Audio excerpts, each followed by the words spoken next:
ఇంకెన్నాళ్ళు రెంటింట్లో ఉంటాం? సొంత ఇంటి కలను నెరవేర్చుకుందాం. Suman TV biggest property expo October 18th, 19th HSCC Novotel Hyderabad. ఇప్పుడే ఫ్రీ ఎంట్రీ కోసం కాల్ చేయండి. ఒక స్ట్రైట్గా చెప్పాలి, నాకు విజయవాడ పశ్చిమ నియోజకవర్గంలో కూటమి అభ్యర్థి సుజనా చౌదరి గారి విజయానికి బుద్ధా వెంకన్న గారు శక్తివంచన లేకుండా కృషి చేశారు. తన శక్తిని అంతా దారబోసి గెలిపించడంలో కీలక పాత్ర పోషించారు. ఎవరిని అడిగినా చెప్తున్నారు బుద్ధా వెంకన్న గారు చాలా కీలకంగా వ్యవహరించారు ఆ విజయంలో అనేసి. మరి అలాంటి బుద్ధా వెంకన్న గారు ఈ నియోజకవర్గంలో ఒక సీఐని కూడా నియమించుకోలేకపోతున్నారు. ఎందుకంటే కారణం ఏంటి అసలుకి? అది మీరు సుజనా చౌదరి గారిని అడగాలి.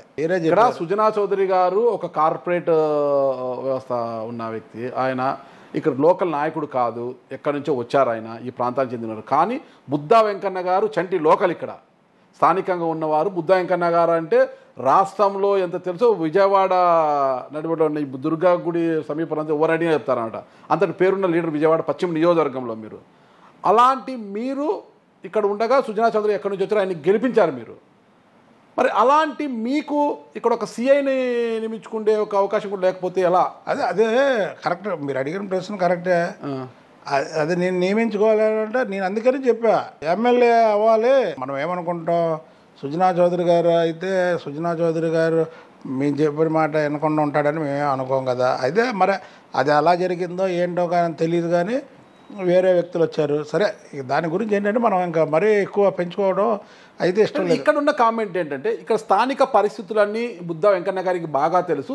ఏ అధికారి అయితే ఇక్కడ స్థానిక సమస్యలను అవగతం చేసుకొని మంచిగా పాలిస్తాడు, ఇక్కడ ల్యాండ్ ఆర్డర్ని క్రమబద్ధీకరిస్తారు అని బాగా తెలుసు బుద్ధా వెంకన్న గారు. తద్వారానే బుద్ధా వెంకన్న గారు ఒక సీఏని ప్రపోజ్ చేస్తే వద్దు అనే పరిస్థితి వచ్చింది. అంటే సుజనా చౌదరి గారికి ఈ ప్రాంత పరిస్థితులు చాలా తక్కువగా తెలుసు ఆయనకు. వేరే అధికారి వస్తే ఆ ప్రాంత పరిస్థితి అవగతం చేసుకుని ఆర్డర్ను క్రమబద్ధీకరించడం కాస్త ఇబ్బందికర పరిస్థితులు ఉంటాయి.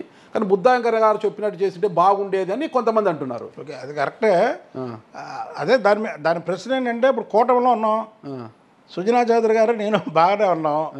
ఇప్పుడు దాని గురించి నేను వివరించి అయితే చెప్పలేను.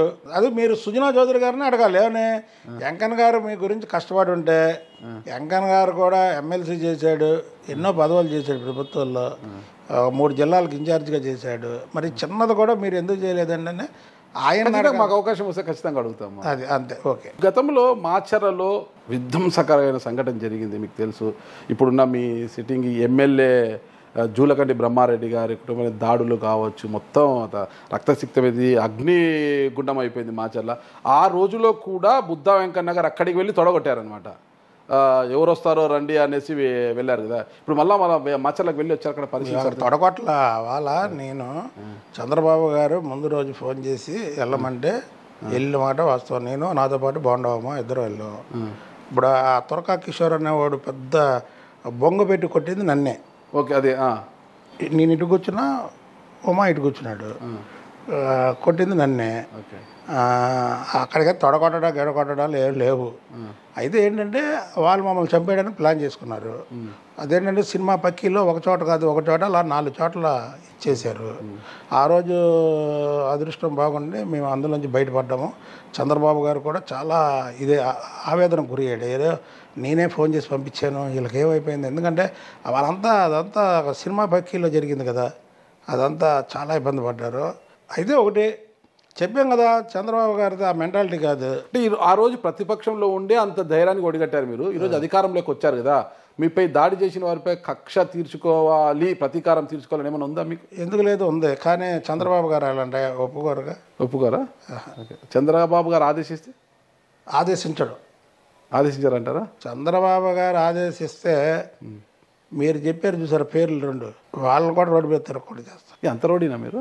రౌడీ కాదు, అదే రౌడీజం వేరు, కమిట్మెంట్ వేరు. నేను వేషధారణ అంతా మార్చేశారు మీరు. ఈనాడు సినిమాలో సూపర్ స్టార్ కృష్ణ ఇలాంటి డ్రెస్ వేసింటారు, నేను చూశాను, నాకు బాగా గుర్తు.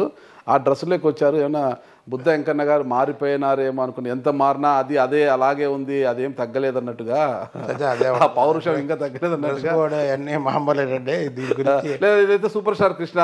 యాక్చువల్గా అయితే కృష్ణ గారు అబ్బాను, కానీ ఇది ఈనాడులో కృష్ణ గారు వేస్తారని నాకు తెలియదు. ఓకే, మీరు చెప్పే నేనైతే చూశానండి, నాకు గుర్తు వస్తుంది. ఇలాంటి డ్రెస్ మొత్తం సినిమాలో ఉంటాడు ఆయన. ఓకే, కానీ అదే డ్రెస్ ఏదో ఫాలో అవుతారు. వాళ్ళే వేసేది ఇలాగే అయితే మీరు చెప్పారుగా కంటిన్యూ చేస్తా ఇది ఇంకా కంటిన్యూ చేస్తారా? ఓకే. అధికారం అంటే రాజకీయ నాయకుడు అన్నాక ఖద్దరు చొక్కా వేసుకున్న ప్రతి ఒక్కరికి కూడా అధికార వాంఛన అయితే ఉంటుంది. అధికార వాంఛన లేని నాయకుడు ఎవరు ఉండరు. ఏదో ఒక పదవి పొందాలంటారు, ఎవరి స్థాయిలో వాళ్ళు ఆశిస్తారంట. ఇది నిన్న ఎక్స్లో ఒక నోట్ పెట్టారు మీరు, జగన్మోహన్ రెడ్డి గారికి ఇంకా అధికార వాంఛ తగ్గలేదు, అధికారం కోసం ఇలా అల్లాడుతున్నది అది ఇదని పెట్టారు కదా. మొన్నటి చంద్రబాబు గారి మీద ఒక ఎక్స్లో ఏం పెట్టాడంటే, మొన్నటి వరకు మీరు అవి చేస్తాను ఇది చేస్తానని ఇప్పుడు ప్రజలు చేయాలంటాడు. మతి ఉండి మాట్లాడుతున్నాడా జగన్మోహన్ రెడ్డి? మతి లేకుండా మాట్లాడుతున్నాడా? ఒక పరిశ్రమ పెట్టాలంటే ఎవరు పెడతారంటే? మనిషిగా పెడతాడు. ఒక పన్ను కట్టాలంటే మనిషిగా కడతాడు. ప్రభుత్వం నడవాలంటే ప్రజల సహకారం కావాలి. చంద్రబాబు నాయుడు గారు అది చెప్పాడు. అది చెబితే అది కూడా అర్థం కాకుండా మతి స్థిమితి లేని మాటలు మాట్లాడుతుంటే మరేం చేస్తాం మనం? దానికి 3 నెలలు కూడా ఆగలేకపోయావు నువ్వు. ప్రజల తీర్పు 164 స్థానాలు ఇస్తే నీకు 11, 151 అయితే మధ్యలో 5 తీసేశారు. అటు ఇటు 1 ఉంచారు, మధ్యలో 5 తీసేశారు. అయినా సరే నీకు జ్ఞానోదయం కాకుండా ఇంకా చంద్రబాబు గారు 151లో 1 తీసేసి 15 ఇచ్చారనుకోవచ్చు కదా. 11 ఎమ్మెల్యే 4 పార్లమెంటు అది వేరు కదా. అప్పుడు దాంతో కలిసి చాలా అప్పుడు 15 కదా. 151లో కాదండి, 11 ఎమ్మెల్యే 4 అలా అయితే 22 ఎంపీలు 151, 173. మీరు అలా వేసుకుంటే ఇంకా తగ్గించారు కదా. ఓకే. అది కాదు, ఎమ్మెల్యేలు ఇలా ఇచ్చారు. అందులో 22లో ఇప్పుడు ఆయనకి 4 ఇచ్చారు. కాబట్టి ఒకటి కరెక్ట్.